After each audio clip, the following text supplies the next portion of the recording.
le vrai Mobutu. C'est ce livre que je viens de découvrir, écrit par le capitaine Bosengue.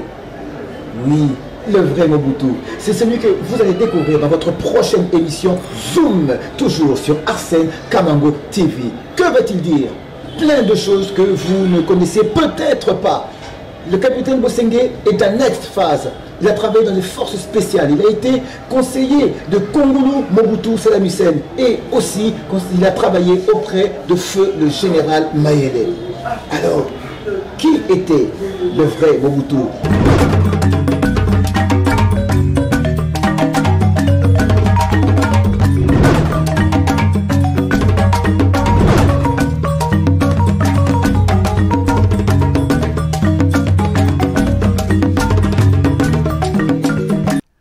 Faustin Bosengue Lokasola, le vrai Mobutu, mythe et réalité de l'homme et de son système politique, paru aux éditions Soleil d'Afrique. Oui, le vrai Mobutu. Mais qui était le vrai Mobutu? La question est bien posée. Pour le savoir, eh ben, nous avons avec nous une personne qui a bien connu, qui a été proche du maréchal. Et pourquoi? Vous allez comprendre quelques instants. Il s'agit d'un ancien capitaine. Il fut capitaine, un ancien capitaine démobilisé des forces spéciales zaïroises, c'est-à-dire ex-phase. Il a été conseiller privé du capitaine Kongolo Mobutu, dit Saddam Hussein, et conseiller technique au ministère de la Défense, au cabinet de feu le général Mayele. Et c'est notre invité d'aujourd'hui à qui je dis bonjour ou bonsoir ou salut comme vous voulez. Mais bref, vraiment, c'est un grand plaisir de vous recevoir parce que grâce à vous, nous allons comprendre beaucoup de choses. Vous dites le vrai Mobutu, mais moi, je vous ai présenté. Alors juste vraiment rapidement, vous êtes né ici au Congo, peut-être à l'étranger, peut-être ailleurs. Vous êtes peut-être actuellement dit de né de père et de mère. Vous êtes, je ne sais pas, vous avez fait l'école. Bref, qui est Faustin Bosengue? C'est la parole. D'emblée, je voulais d'abord donner une précision. Je n'étais pas collaborateur direct du maréchal. Je n'ai pas directement travaillé avec les maréchals. Mais j'ai été très proche de ses proches collaborateurs. D'accord. J'étais l'assistant du capitaine Kongolo. Lui-même, il était chef d'état-major adjoint chargé de l'opération. D'accord. Au service d'action de renseignement militaire. Moi, j'étais son assistant et son conseiller en matière de sécurité. D'accord. C'est à peu près 10 ans que j'ai travaillé dans le sérail du général Mayele. Quand il était au ministère de la Défense, je me suis retrouvé là-bas, dans le vice-ministère de la Défense, mais sous son contrôle. 10 ans. Pendant 10 ans. D'accord. Au fait, j'ai passé le gros de ma carrière sous les ailes du général Mayele. Ok, ok. Donc, je n'étais pas directement en contact avec les maréchals, mais j'étais dans le sérail, oui. Et concrètement, ceux qui le savent, le rapport que le maréchal, que le général Mayele a mené auprès du maréchal, en tant qu'analyste, je l'ai couché. Vous étiez analyste? C'est ce qu'il y a à retenir. D'accord. Analyste, officier traitant au niveau de l'état-major de SARM. SARM, ce qui était le service d'action de renseignement militaire. Actuellement, des MIAP. Toujours là, Kitambo, même endroit vers Komoriko. Même endroit. D'accord, d'accord. À part ça, je suis congolais de père et mère. Je suis né à Djolou. À l'Équateur. À l'Équateur, c'est la frontière entre la province orientale et la province d'Équateur. De l'Équateur. J'ai grandi à Kinshasa. Je suis arrivé ici à 12-13 ans. J'ai fait mon école primaire à Saint-Robert, vers Saint-Paul. Les gens connaissent Saint-Paul. Lingouala. Saint-Robert à côté. Ok, oui. Les gens connaissent Saint-Paul, vous comprenez, c'est les Pépé Calais. Pépé Calais, comment est-ce qu'il dit, il m'a dit, comment il m'a dit, Ban à Saint-Paul, oui, c'est ça, oui. Mais juste à côté, moi, de 200-300 mètres, il y avait aussi Saint-Robert. D'accord. J'ai fait mon école primaire là-bas. Et après, je suis parti faire je suis parti aux humanités à collège Elikia. C'était le collège Saint-Joseph. Les gens connaissaient ça comme Sainte-Anne. Oui. Mais c'est pas... Sainte-Anne, c'est la paroisse. L'école, c'est Saint-Joseph. Saint-Joseph. C'est devenu collège Elikia. Voilà. J'ai fait mes humanités là-bas. Alors, à notre époque, quand on allait faire les examens d'État, il y avait des affiches pour les faux. Examen d'État. L'affiche. Et il y a la publicité. Ceux qui veulent rejoindre l'armée. Comme un appel d'offres. Voilà. Ah oui. Et moi je me suis intéressé. Et on vous donne telle date pour le concours de l'EFO. Ok. Vous terminez les examens d'État. Oui. En attendant les résultats, vous avez déjà fait le concours de l'EFO. D'accord. Si vous réussissez aux examens d'État et que vous réussissez au concours de l'EFO. Alors, une parenthèse, pourquoi vous avez choisi de vous inscrire à l'EFO? Bon, moi, personnellement, je suis d'une descendance de militaires. Ah, ok, de père et de mère. C'est-à-dire que, bon, au niveau de notre famille, Oui. le plus connu, c'est le Koné Batouafi. Ah. C'est vrai au niveau de haut rang de l'armée. Donc vous êtes de la famille du colonel Batouafoué. En fait, je suis Boussengelo Kassolan Koyi. Koïla, c'est le nom de Koné Batouafi. D'accord. Et puis, à part ça, son père est maintenant le Koïla. Il Oui. fait la deuxième, il était, comment on appelle ça, 40-45. Ah, les tirailleurs, Voilà. tout ça. Ok. Mais au-dessus de cela, Oui. il y avait un guerrier au niveau de notre Village. Le village là-bas. En fait, ok. Et donc, c'était dans les sangs. J'ai fait le concours de l'EFO. Je me suis retrouvé à l'EFO, la deuxième promotion de l'EFO avec les enfants du maréchal. Avec l'enfant du maréchal, il y avait qui? Manda Mobutu. Manda Mobutu. En fait, il n'était pas Mobutu, il était Manda Ndimba. Manda Ndimba. Bon, celui qui était Cessé Mobutu. Cessé Seko. Oui, oui, c'est Seko. Oui. En fait, lui s'appelle Mobutu Seko. Ah, donc Sierra. Son nom c'est Mobutu Seko. Carrément. Carrément, mais avec oui. ça sonnait trop fort. Ah. Il est resté Cessé. Movoto. Lui, c'est le fils de Feu Movoto, le grand frère du maréchal. Parenthèse. Oui. C'est intéressant que je le dise pour vous soulever les coups. Papa Movoto, oui. c'est le grand frère du maréchal. Tout à fait. Vous savez à quel grade il est parti en retraite? C'était un militaire. Vous savez? Papa Movoto était militaire. Oui. Ils sont des mêmes mères, mais des pères différents. D'accord. Il est parti au grade d'adjudant-chef. Son propre grand frère. Son propre grand frère. Il a toute la carrière. Oui. Son petit frère est ministre de la Défense. Président de la République. Mais il est parti en retraite au grade d'adjudant-chef. Il ne l'a pas fait monter.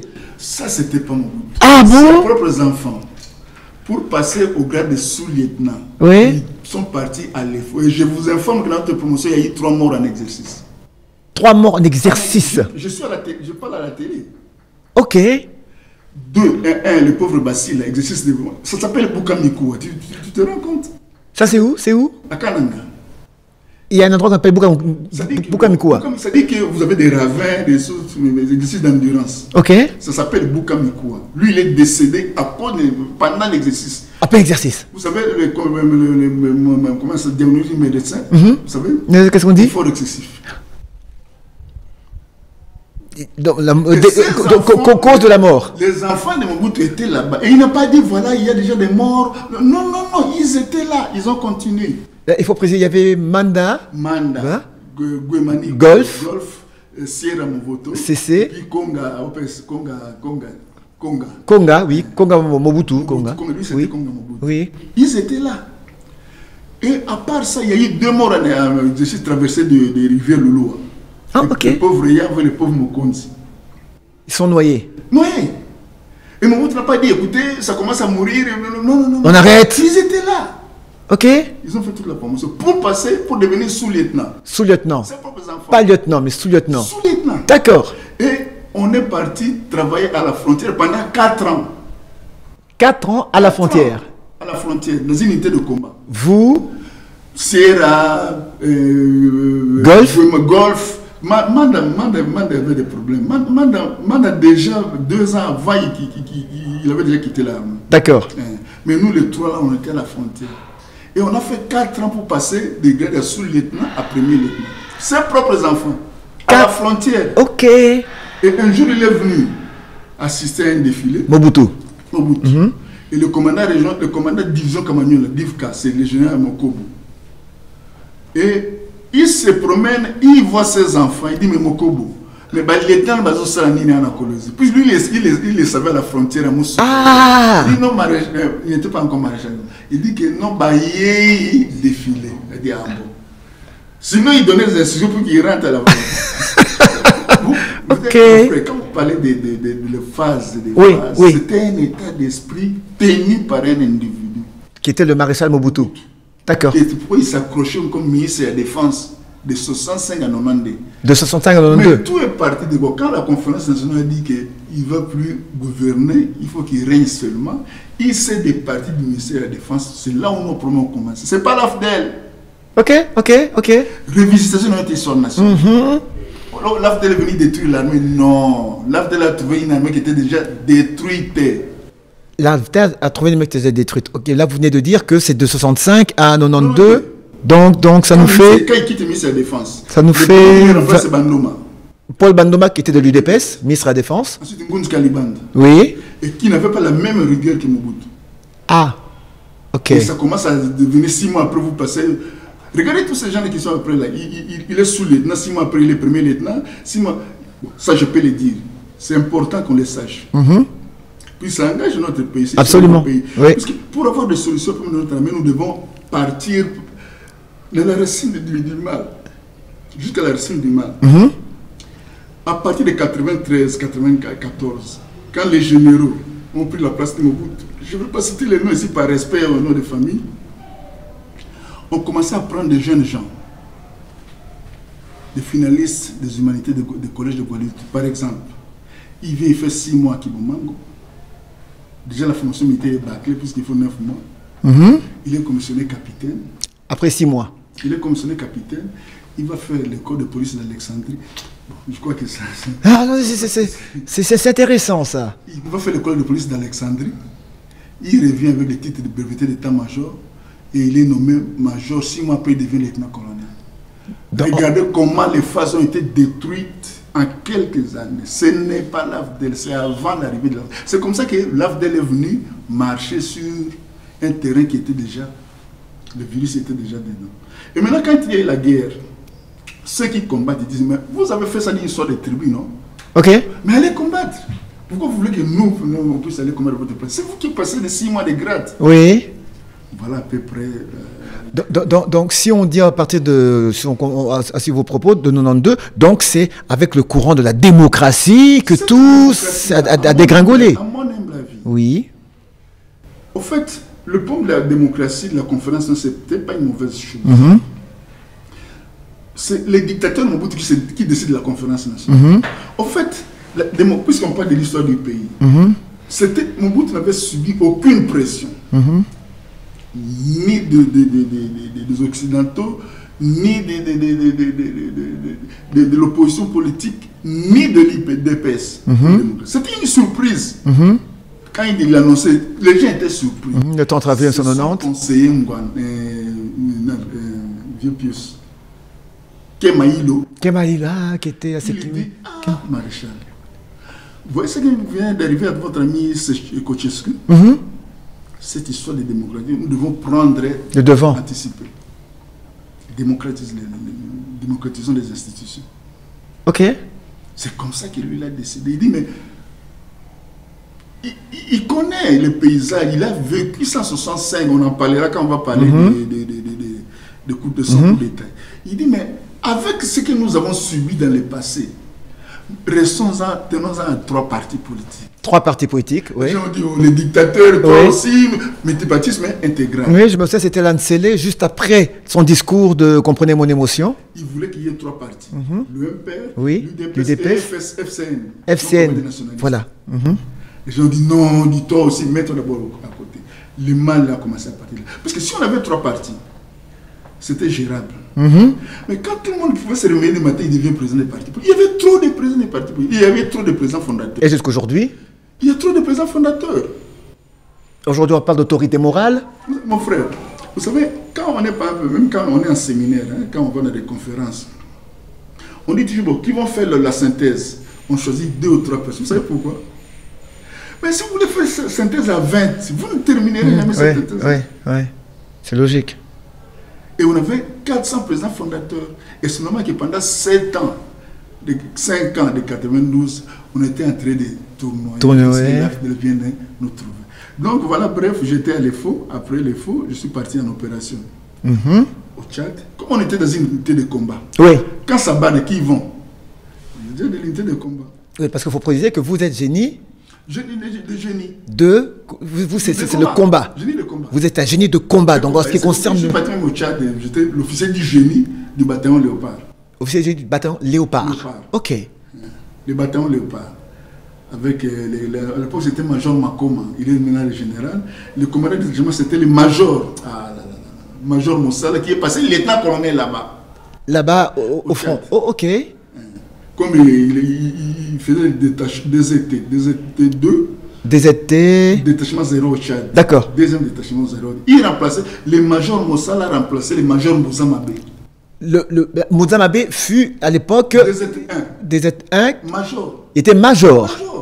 Il a affronté l'armée. Major. Ok. Là c'était le Kadhafi qui envoyait son armée, la bande d'Aouzou contre. Les gens libyens de Kadhafi. Oui, les gens libyens de Kadhafi. Oui, Kadhafi. Oui. Ah oui, c'était Kadhafi quand même. Major Mouzamabé démystifie la Il a tenu tête à l'armée. Il a mis à des bandades. Ce qui a permis à. Comment il s'appelait encore? Hissène Habré. Oui. Et donc ils ont débouté Goukou Nikwede. Ok, avec les Libyens. Voilà. Et ça, c'était le Major Mouzamabé. Major. Waouh. À l'époque, quand on disait major, quand on disait, écoutez mon frère, quand on disait capitaine Hussein. Oui. Excusez-moi, c'est pas. Pour vous vanter ou quoi que ce soit, mais c'est. Minimiser. Mais quand je regarde aujourd'hui le concept de capitaine, par rapport à l'époque de Mobutu, l'armée de Mobutu jusqu'à 92, s'il vous plaît. Vous savez, les bataillons sécurité de Mobutu, les bons secs, c'était un capitaine qui commandait, c'est le capitaine Sido. Qui ça? Sido. Ah, Sido. Oui, Sido, Taïlangaboué, Sido. Ah, d'accord. Qu'est-il devenu? Non, il est parti. Un deux major, à un moment donné, il était devenu major. Ah, il vit toujours? Non, il est décédé. Ah, décédé. Oui, Sido, oui, capitaine Sido. Le grade avait. Au fait, au niveau de l'armée, on a un général pour une brigade, un major pour un bataillon, un capitaine ou un premier lieutenant pour une compagnie, un sous-lieutenant pour un peloton. D'accord. Là, quand nous avons 200, 300 généraux pour 10 brigades, ça signifie quoi? Telle est la question. Ce n'est pas bon. C'est ce que nous vivons actuellement. On va en parler. On a trop de généraux actuellement. On va en parler quand on parlera de réformes. D'accord. Il y a Oui, les dernières réformes qu'il y a eu, il y a environ un mois, je pense. Oui, mais ça s'appelle réforme. Mais bon, moi, parenthèse, on était de parler de la notice biographique. Après le Tchad, je suis parti aux États-Unis, je suis revenu. Maintenant, après, il n'y a pas longtemps, moi j'ai étudié le management de la paix. Management de la paix. Défense et sécurité. Ok, aux États-Unis. Non, la vie School of Governance en Afrique du Sud. Ah, en Afrique du Sud. Ok. C'est une discipline universitaire. C'est pour ça qu'au niveau de la chaîne UNESCO, ils avaient besoin de moi dans les 2010, 2011, 2012 pour faire des séminaires à l'intention des officiers. D'accord. Et ce sont ces notions de management-là. Oui. C'est ce qui nous pose problème aujourd'hui. Ah, ok. On a un problème de management de notre système de défense. Ah, d'accord. Ça, c'est une parenthèse, on en parle après. Ça, je prends bonne note. Management, système de défense, oui. Je viens de le résumer. Oui.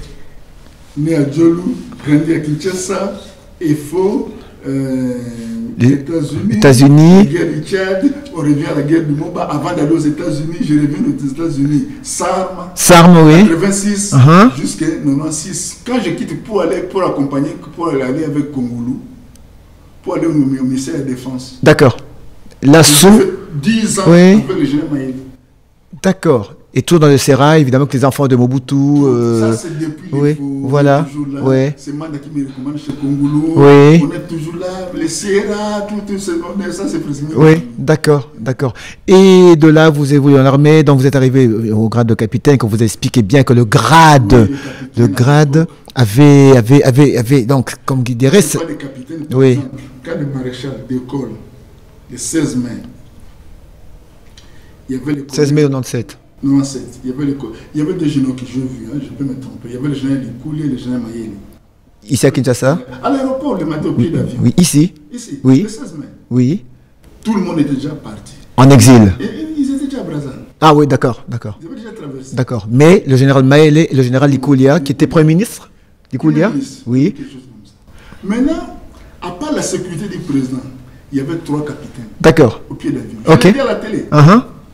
Capitaine Kongolo Mobutu. Ok. Capitaine Faustin Bosengue. Capitaine Martin Passé, qui est maintenant instructeur à Kitona. D'accord. Kongolo. Bosengue. Vous-même, oui. Et Martin Passé. On était là. D'accord. Vous voyez qui étaient les capitaines? Ouais.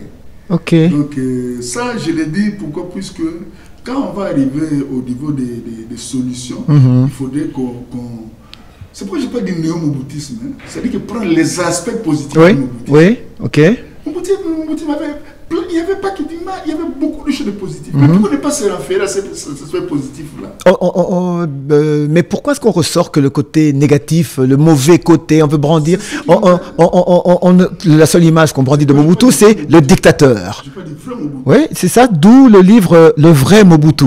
Alors, en résumé, le vrai Mobutu, si on résume ce livre, moi je l'ai survolé, mais de ce côté-là, on trouve beaucoup de mythes. Mais vous-même, comment est-ce que vous pouvez résumer votre propre livre en quelques mots? Le vrai Mobutu. Le vrai Mobutu, c'est le père de notre nation. Et pour créer la nation zaïroise, Mobutu n'avait pas fait... En fait, ce n'était pas facile. Il devait se faire beaucoup de violence. Je vais prendre un exemple. On dit toujours que Mobutu a nommé Bisengimana. Oui, Bisengimana, qui était son directeur de cabinet pendant une dizaine d'années, si je ne m'abuse. Oui. Pendant un certain temps. Vous savez, toutes les guerres que nous avons, depuis la chute de Mobutu, ça vient de quoi? De quoi? Question ethnique. Question ethnique. L'Est. Oui. Bisengimana, déjà, qui était d'origine rwandaise. À boire et à manger. Sur cette question. D'accord. Pourquoi? Puisque, je l'ai dit à la télé, d'origine, oui. D'origine rwandaise? Oui. Mais pas rwandais comme les gens le disent. Pas rwandais, de ce que moi je sache. Oui.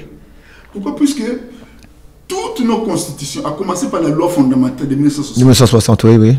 La constitution de l'Europe de 63. Et tout ce qui vient après. Reconnaissent à tous ceux dont les ascendants étaient présents au Congo. Avant 1960, oui. Mais d'où vient cette histoire de Rwandais, puisqu'il est d'origine rwandaise? Mais si son parent était au Congo en 1960, il est congolais ou il est rwandais? Alors maintenant, il y a... Moi, je voudrais dire la vérité. Je sais que ça ne va pas plaire aux gens. Mais la vérité est qu'au niveau de notre constitution, beaucoup de gens que nous appelons des Rwandais, là, au regard de la constitution, ils ne sont pas Rwandais. Mais s'il faut parler des origines, mon frère, il n'y a que les pygmées qui sont des autochtones. Nous tous, on vient d'ailleurs. Parce que ce que vous dites là, c'est très sensible, parce que vu ce qui se passe actuellement... Je sais que, au fait, moi mon problème, c'est qu'il faut la... Vous savez, hein, mon frère, c'est le mensonge qui nous a menés là où nous sommes. C'est-à-dire? À la conférence nationale.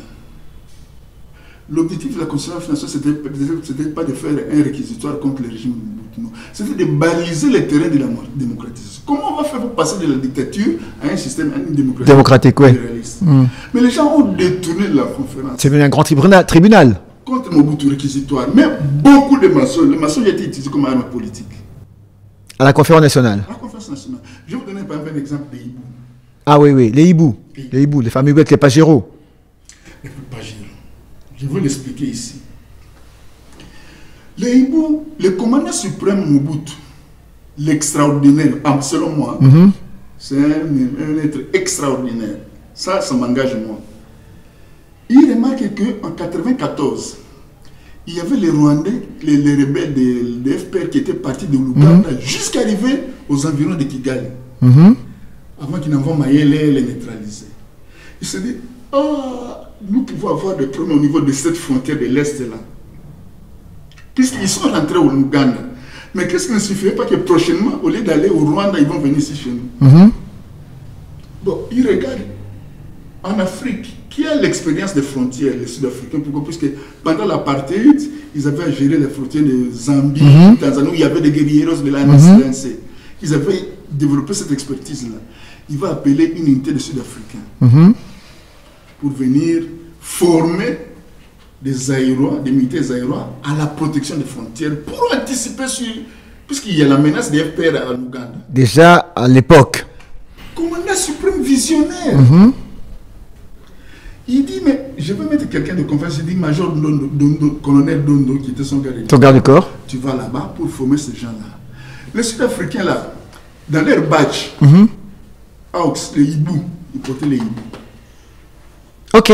C'est comme il y a des qui portent oui, les c'est leur symbole. Pas Cobra, oui. Mais c'était les hiboux. Ok.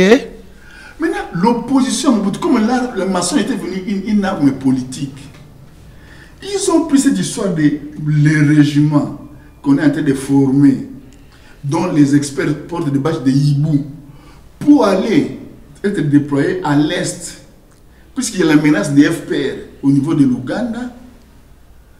Les opposants ont pu se dire, Mobutu a créé une unité pour enlever les opposants et les tuer. Vous êtes journaliste, juste que je vous dis, je l'ai dit à la télé. Moi, je mets à quiconque un défi de me citer un seul nom, pas deux, d'un opposant pendant la période des chaudes que les hiboux avaient enlevé et été exécutés. Comment il s'appelle? Personne. Mais comme le problème c'était quoi? Il suffisait qu'on dise quelque chose sur Mobutu. Allez, les leaders ils prennent à la télé, ça devient une vérité. Est-ce que c'était pas parce que le peuple était fatigué, épuisé du moboutisme? Attention mon cher Arsène, on ne va pas dans les stéréotypes. Là encore c'est une contre-vérité. En 90, en 90, avant de faire... Quand quelqu'un m'a dit ça à Mobutu, il faut démocratiser les institutions, il dit, mais Pius, nous, on était venus de là, non? Pourquoi on a supprimé tout ça? Il dit, bon, moi je ne veux pas décider seul. Je veux organiser des consultations populaires. Il n'avait pas besoin qu'on triche, il avait besoin de connaître la vérité. Il a chargé Mokolo. Par exemple, les hommes de confiance, il dit que quand Mokolo lui dit quelque chose, mais il ne peut pas choisir Ngwanda. C'est deux écoles différentes. Deux écoles différentes. D'accord. L'école de la manipulation et l'école de la vérité. Ça, je l'ai dit. École de la manipulation et école de la vérité. Qui était en manipulation? Le vieux Honoré, c'était terrible. Ok. Quand même son livre, ainsi sont les glas là, il y a beaucoup. D'accord. Et école de la vérité? Le côté de Mokolo, il disait au maréchal. Ok. Maréchal. Mokolo Apombo, qui est toujours vivant. Vivant. Il dit oui. Mokolo, côté Openda, Batoiseau, c'est la tête. D'accord. D'accord. Maintenant, Mokolo a fait des consultations. Vous savez les résultats? Vous avez appris ça, non? Le résultat, c'était... Les gens étaient contre le multipartisme. C'était ça les conclusions. Mais Mobutu est allé à l'encontre de ça, tenant compte de ce que Kimalo a dit, ne suis pas ça. Ce sont les mêmes gens-là. Qui vont se retourner contre toi. C'est comme ça qu'il a essayé de la démocratisation. Mais beaucoup de gens ne voulaient pas de ça. D'accord. Surtout à l'intérieur du pays. Et c'était les conclusions de Mokolo. C'est pourquoi on dit que les gens en avaient marre de Mobutu. Mon frère Arsène, vous avez vu le jour où Mobutu est revenu de France ou bien de Suisse, sa première, oui, à l'aéroport, les images sont là. Vous avez déjà vu ça? Les images témoignent de ça, oui. Est-ce que vous pensez vraiment qu'il y a quelqu'un qui est haï dans la capitale, pas à l'intérieur du pays? Or, la capitale a toujours été frondeuse, voilà. La capitale a toujours été frondeuse anti-système. Oui, exactement. Mais vous avez vu ben des foules. Un jour, le marché a dit, les journalistes ils parlent, Mobutu isolé à Boato, il veut plus. Mobutu a fait une démonstration. Il est venu de l'aéroport, directement il est parti sur le marché Gambia. Vous devez avoir les images. Essayez de voir dans les images de la RTNC là. Vous voyez que tout était sens, comme le disait lui-même. Mais vous avez vu, il s'est présenté à Gambia. Tout le monde, les mamans, ils vendent des foufous, ils montent sur le tapis, comment on va ça, foufou, oui. C'est-à-dire que personnellement, en fait, il avait une bonne frange de la population qui n'aimait plus le système, mais pas l'individu. Et c'est peut-être la conclusion des comment on appelle ça, des consultations. Vous, restez, mais vos gens là, c'était ça. Et puis c'était vrai. Mon frère, moi je vais vous étonner. C'est une diversion qui vaut quand même la peine. Discrétion qui vaut la peine. Vous savez que Les gens nous ont dit que Mobutu s'est peut-être beaucoup enrichi. Oui, ça a été dit. Ouais. Parmi les 5 milliards de dollars, sa fortune équivaut à la dette. On disait que c'est le plus riche du monde à un moment. Voilà. Et vous savez la vérité? Le gouvernement suisse Oui. a fait des enquêtes en 2013, si mes souvenirs sont bons. La conclusion de l'enquête était que Mobutu n'a laissé que 8 millions de francs suisses, équivalent à 6 millions de dollars. Sur son compte en Suisse. Son argent, non, c'est pas son compte de billes, tout sa fortune. Sa fortune, c'est 6 millions de dollars. Et ils ont décidé de donner ça à sa famille. D'accord. Et au même moment, ils faisaient aussi pour Sani Abacha. Ils ont trouvé 380 millions de dollars, ils ont donné à l'État nigérien. Sani Abacha du Nigeria, oui, l'ancien président, qui est décédé d'ailleurs. Est-ce que vous voyez? Ils disent ça, c'est mérité à la sueur de son front. On remet à ça. Donc, mais d'où est venue cette histoire comment on appelle, de 5 milliards? Maintenant, c'est qui les tenants de cette thèse-là? Mais pourquoi on n'avait pas apporté des démentis? Jusqu'aujourd'hui, ça n'a jamais été démenti. Que les autorités suisses, leur conclusion, oui. Ce n'est ni Colette Bragman, ni aucune personne à mener. C'est simplement, mon frère. Faire une enquête, oui. Vous êtes trompé. Regardez les événements. Contre-vérité. Donc, comme on dit actuellement, pièce contre pièce. Oui. C'est-à-dire que c'était l'arme politique. Tout ce qui s'est décidé dans Mobutu devait être pris comme parole de l'évangile. Maintenant, c'est là où je voulais en venir. C'est le mensonge qui nous a détruits. Mon frère, en 90, on avait l'une des 10 meilleures économies africaines. Le rapport de PNUD sur le développement mondial de 91, 91. Selon ce rapport-là, au niveau des IDH, indice de développement humain, le Zaïre de Mobutu était de loin plus développé que le Nigeria, le Sénégal, la Tanzanie, l'Angola et l'Ouganda, qui sont tous aujourd'hui des pays émergents. Oui, on veut les niveaux. Mais à la conférence, on a dit que lui, il a détruit l'économie du pays. Mais d'où est venue cette diabolisation? Mais c'est la mauvaise foi des gens. Et puis, mon problème, c'est que les gens n'ont pas défendu le maréchal. Mais ils voulaient sa tête. Mais pourquoi? Ils avaient des éléments. Mais pourquoi ils ont peur, non? Mais nous ici, personnellement, votre serviteur, qu'est-ce que j'ai eu du régime du maréchal? Mais j'ai fait plus pour la prison. La prison sous le maréchal? Non, ici, après le régime. Ah, d'accord. Ok. Oui. Il faut dire la vérité. C'est les mensonges, le fait d'avoir institué un mensonge comme un homme politique qui nous a mené là où nous sommes aujourd'hui une colonie de facto du Rwanda. Mais pour retrouver notre position, nous devons combattre les mensonges par la vérité. Donc c'est le mensonge qui détruit notre pays. Pourquoi il y a toujours des guerres? Puisqu'il y a une partie des compatriotes qui se dit que ce sont des Rwandais. Oui. Pourquoi? Parce qu'ils ne parlent pas le Kinyarwanda. Mais est-ce que c'est vrai? Parce que c'est une langue qui est parlée ici chez nous. Mais il y a quand même, on ne va pas dire aujourd'hui qu'il n'y a pas, voilà. C'est pas une raison de dire que tous. Mais mon frère, mettez-vous à la place des gens. Moi, je suis un Congolais, mais je suis de Kinyarwanda. Oui. Mais vous dites-moi que mais vous me poussez à la rébellion. Mais le Kinyarwanda n'est pas une langue congolaise. Si. Mais non, où ça? De quel côté? Non, écoutez, ce n'est pas une ethnie, ce n'est pas une tribu, mais c'est une langue. Mais qui n'est pas congolaise. Je vais vous expliquer. Je vais vous expliquer, je l'ai dit devant. Est-ce que, mon frère Arsène, vous savez-vous qu'avant 1960, le pays-là s'appelait Congo, Belge et Rwanda. Urundi, oui. C'était un seul pays. Même monnaie. Et les fonctionnaires qui étaient ici pour aller travailler à Bujumbura, les Rwandais venaient ici. Maintenant, allons encore plus loin que ça. Quand le roi Léopold décide de céder le Congo à la Belgique, 1908, non? Oui. Parmi les tout premiers décrets du roi, puisqu'à ce moment-là, il y avait ce qu'on appelle le royaume, non, le sultanat du Rwanda-Urundi. Le sultanat du Rwanda-Urundi, qui était une monarchie. Donc les populations étaient dans ce qui est parti aujourd'hui, RDC et aussi dans les Kivu. Puis c'était à cheval. C'est comme les populations congolaises, ils étaient en Angola et le Congo. Maintenant, ce décret-là dit ceci. À partir de telle date, le Congo, maintenant ça c'est devenu le Congo belge, là-bas c'est devenu le Rwanda, 2 États. Maintenant, c'est du Rwanda, ils sont dans la partie qui est devenue le Congo, ils ont 6 mois.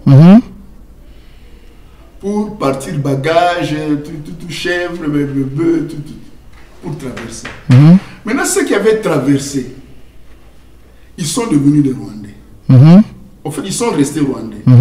Mais ceux qui étaient restés avaient opté de rester chez nous ici. Les Belges, selon les décrets, ils étaient devenus des Congolais. C'est-à-dire qu'ils sont Rwandais de souche. De souche, oui, tout à fait. Congolaise. D'accord. Mais qu'est-ce qui n'est pas clair? D'accord. Mais maintenant, pour venir à ce qui se passe actuellement, pour revenir dans l'armée, qui est votre terrain de prédilection, dans l'armée congolaise, les infiltrations, on a vu, il y a eu beaucoup de militaires rwandais. C'était bien belle. Il y a eu beaucoup, jusqu'à dans le très haut sommet, des officiers supérieurs. C'est regrettable. Pourquoi c'est devenu des tombeurs de Mobutu? C'est venu des tombeurs de Mobutu qui, notamment Mouzé,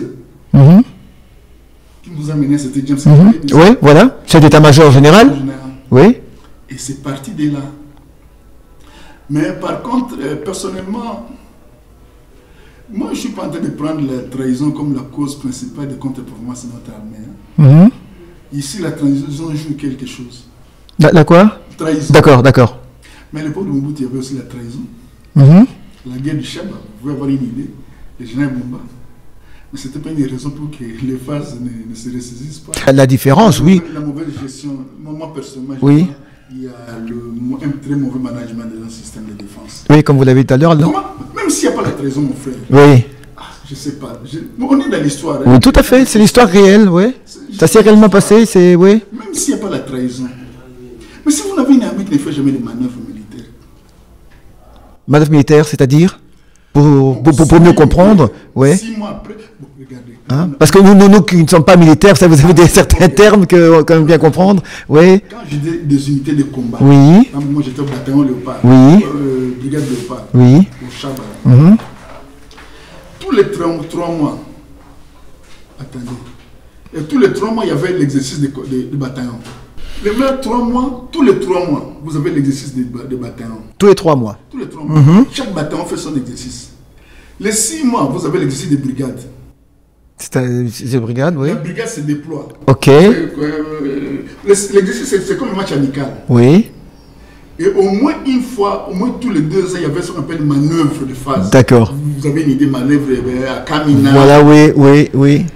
Bon, je pense que la mauvaise formation de base de notre soldat, le manque d'exercice, de manœuvres militaires notamment, pèse beaucoup plus dans le contre-plan de phase que la trahison. En fait, il y a aussi la trahison. Alors, pour revenir un peu, on recule un peu dans l'histoire, l'armée, l'ex-phase qui était là, qui était bien formée, qui avait, vous en êtes, voilà, un élément de cette époque-là. Dites-moi, capitaine, un beau jour, d'où est venu le premier pillage?